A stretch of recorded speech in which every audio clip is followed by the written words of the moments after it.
Hey, this is Russ. Time for a couple of patient updates. Yeah, we got two of them today. And I'm just going to read them off the screen just like I did in the past. It's actually easier for me than trying to paraphrase all this stuff. And these are fairly short notes. So I'm just going to read them from the monitor behind the camera. All right.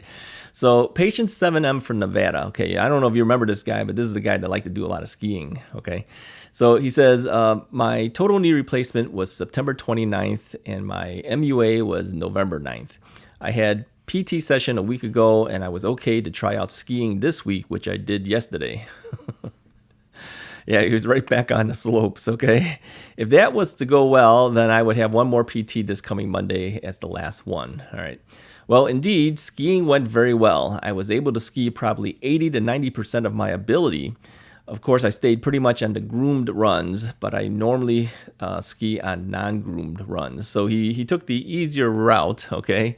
But still, come on, skiing this early. Wow, okay, good for you. I attribute a lot of my success to your encouraging videos and positive, for the most part, likable personality. Okay, yeah, well, sometimes I'm not 100% positive. I try to be, not always. So indeed, Monday will be my last PT, but I will definitely be continuing on with self-imposed PT pretty much every day for quite a long time. Yeah, I agree. You have to kind of keep going with that, okay? It seems like every time I get on the recumbent bike, my knee doesn't seem to remember that I had gotten to a certain pain-free range of motion. So I have to keep working that back up for the range of motion pretty much every day, which happens to be in an acceptable range of 120 to 125.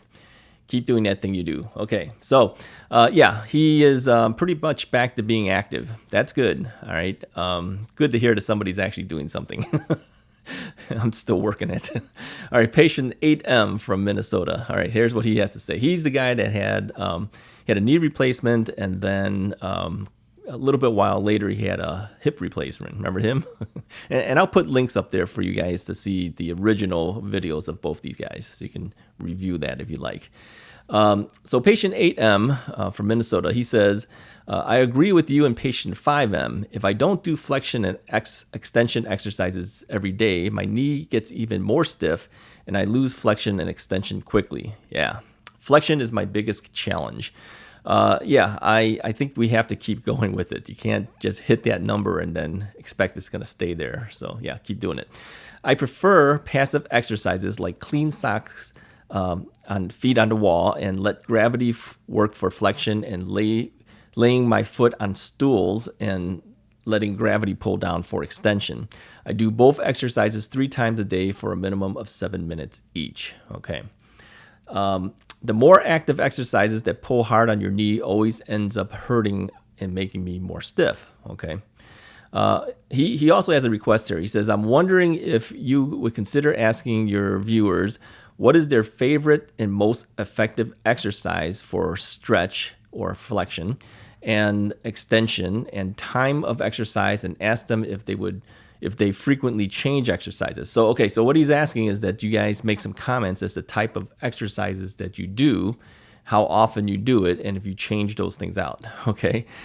He says it would be interesting to know if total knee replacement patients ever get to stop or reduce their exercises.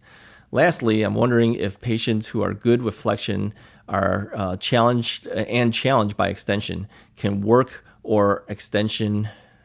Okay, let me read this one back again. Lastly, wondering if patients who are good with flexion and challenged by extension can just work on extension or vice versa. Okay, all right. It took me a while to understand it. He's saying if your flexion is good, can you just work on your extension instead? Or if your extension is good, can you just work on flexion and not work on the other? I think that's what he's basically asking, okay? Yeah, I would do both. That's just me, okay? I would do both. I wish knees could be adjusted by a chiropractor the way chiropractors adjust your neck and back. Okay, and he says, thanks for what you do and for sharing. Okay, so yeah, both these guys seem to be doing better, and so good for them. Okay, now an update on me, right? As you know, I'm back on the jazz unit for my flexion. All right, I stopped my jazz unit for the extension, but that doesn't mean I stopped my extension exercises. Okay. What I do a lot now is when I'm just sitting at my computer desk, okay, I'm usually having my leg up on the desk. I showed you guys that before. I just kind of lean back a little bit and I just prop my leg right up on that desk. And that gives me some extension, okay? And I'll push down a little bit on it too, and I do this quite a bit because I'm usually at the computer desk quite a long time during a day, all right? And then a little bit later, I'll go and I'll do a flexion exercise on the jazz unit. And for the jazz, I'm usually on there for about 25 minutes, all right? And I'm pushing pretty hard on it because I'm getting about 120 normally anyways at this point. And so I push my jazz unit to the maximum level where it can't even push any further. So, and in fact, jazz actually made a modification to my flexion unit to be able to push me even further than that. And I'm maxing that one out now too. So am I getting more than 120? No, I'm pretty much still at about 120. But I think having that push me keeps me at the 120 level because you know that I took 2 weeks off of my jazz and I found that I had dropped several degrees. I dropped 4 degrees. Now, it's not a whole lot, okay? But it was noticeable that it had dropped a little bit. And once I got back on the jazz, I'm back at 120 again, okay? So I think you do have to do some exercises continually, even if it's just something like the jazz pushing you or doing whatever you do to push yourself. I've also done a couple of the, I guess it's probably best called lunges, where I put my leg on the second step of on my stairs, and then I lean forward into it. Okay, so I hold on to the hand railing in the banisters there, and then I just lean in on the second step. All right, and that also kind of gives me a little bit more bend. So for me, I like doing both the extension and the flexion. So even though I stopped the extension with the jazz, and the jazz pushed me down to 5 degrees from 10 degrees, okay, so it brought me down in half, all right, I continue to keep doing it because I don't want that going backwards either, all right. Now, I also have been noticing too, as I'm walking and things, I'm still stiff all the time, and even when I'm doing things like leg heel slides, I can kind of feel the knee kind of pop a little bit. It kind of like clicks, right? So it's not very easy to do, and it should be, to me, it should be smooth. If I take the other leg, I can move back and forth like that, easy. Okay, sorry, hit the mic here. I can go back and forth pretty easy.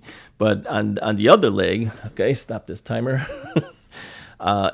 It takes a while to get it back, and it takes a while to go forward. Okay, yeah, I'm doing laundry at the same time.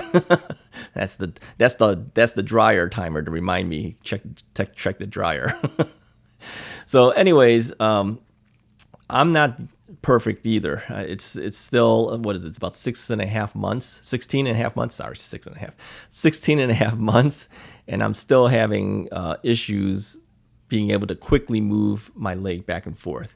It's still kind of slow. All right. And I don't know if that'll ever get better, but I hope it does. All right.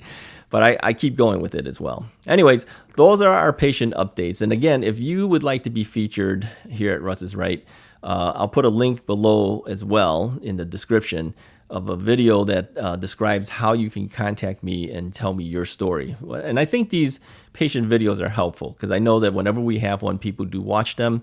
And we're just curious to see how others are doing. I think that's probably why you watch Russ is Right as well. Okay, so if you'd like to tell us about yourself, just send me an email at contactrussisright@gmail.com, and then send me a photo of your knee. Okay, we don't need to see your face or anything like that. We don't need to know your name or anything, but just something I can put up on the screen so people could kind of recognize that, and then tell me your story. All right, and if you do that, try to give us updates every now and then, just like I did today. I'll update others to see how you're doing, and we'll kind of follow along on your journey as well. Okay, and that's all I have for you guys today. If you like that video, go ahead and hit that like and the subscribe button. All right, and then I will talk to you guys next time.